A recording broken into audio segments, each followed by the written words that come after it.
इकाई 13 स्वच्छता निबंध।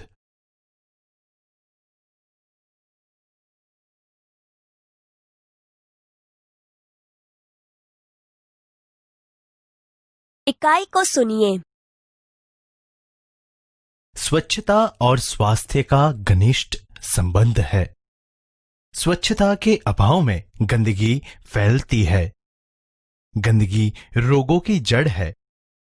यदि हम स्वच्छता संबंधी सतर्कता रखें और उचित स्थान पर ही कूड़ा डालें तो स्वच्छ जगत सुंदर जगत का निर्माण कर सकते हैं, साथ ही स्वच्छ भी रह सकते हैं।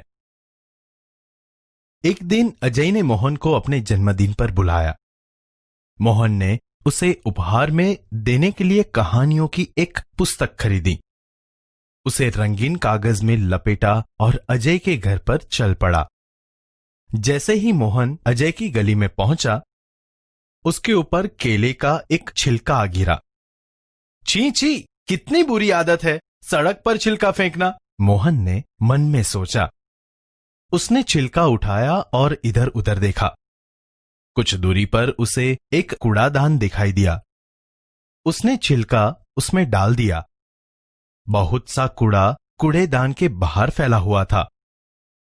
वहां मक्खियां भिनक रही थी और चारों ओर गंदगी फैली हुई थी। कुछ और आगे बढ़ा तो मोहन को बड़ी बदबू आई। उसने देखा नालियों में कूड़े के कारण पानी रुका हुआ है। इसी पानी से बदबू आ रही है।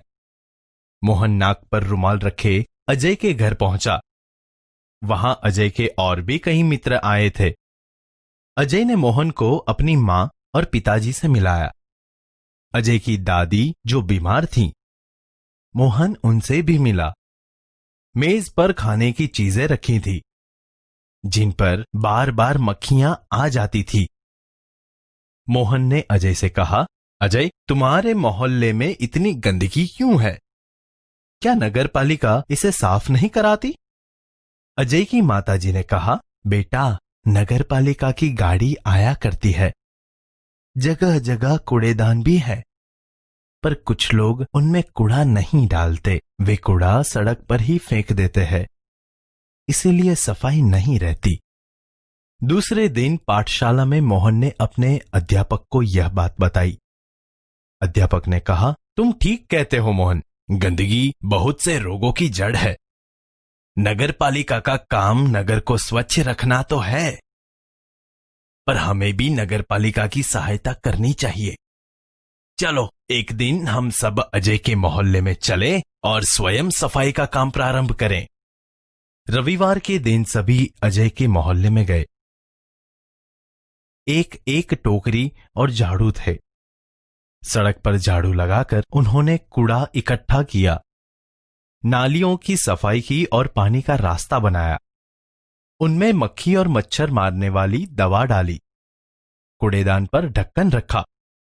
मोहल्ले में रहने वाले सभी लोग बाहर निकल आए और उन्हें देखने लगे। बच्चों में बहुत उत्साह था। देखते ही देखते पूरा मोहल्ला स्वच्छ हो गया। अध्यापक ने लोगों को समझाया कि वे घर का कूड़ा कूड़ेदान में ही डालें। वे घर के आसपास सफाई रखें, क्योंकि गंदगी से रोग फैलते हैं। उन्होंने कहा, मेरी पाठशाला के बालक सप्ताह में एक बार यहां आया करेंगे। वे आपके मोहल्ले को साफ करेंगे। आप भी इस काम में इनकी सहायता करें। एक व्यक्ति ने आगे बढ़कर कहा, नहीं नहीं, इन बच्चों को आने की कोई आवश्यकता नहीं। हम लोग स्वयं ही अपने मोहल्ले को स्वच्छ रखेंगे। अब आप इसे हमेशा साफ सुथरा पाएंगे।